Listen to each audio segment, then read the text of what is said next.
আসসালামু আলাইকুম, সবাই কেমন আছেন? মিষ্টি কুমড়াটা এভাবে আমি টুকরো করে কেটে নিয়েছি। কিছুটা ভেজে নিব, কিছুটা রান্নার জন্য রাখবো। কড়াইয়ে তেল দিয়ে দিচ্ছি। টুকরাগুলো আমি লবণ মেখে রেখেছিলাম, সেটা দিয়ে দিচ্ছি।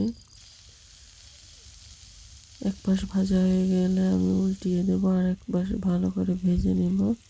লাল লাল হয়ে গেলে এটা ভাজা হয়ে যায়।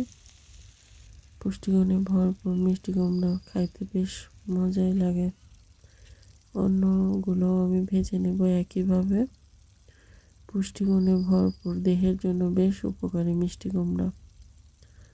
এভাবে ভেজে খাইতে খুবই ভালো লাগে। এক পাশ ভাজা হয়ে গেছে, আমি উল্টিয়ে দিচ্ছি, আর এক পাশ ভালোভাবে ভেজে নিচ্ছি।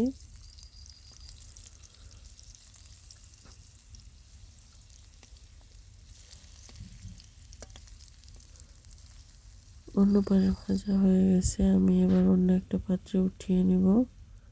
কি সুন্দর দেখাচ্ছে, খাইতেও বেশ মজা লাগবে। এর সাথে খাওয়ার জন্য আমি শুকনো মরিচটা ভেজে নিচ্ছি। এই যে রান্নাটা কমপ্লিট হয়ে গেছে।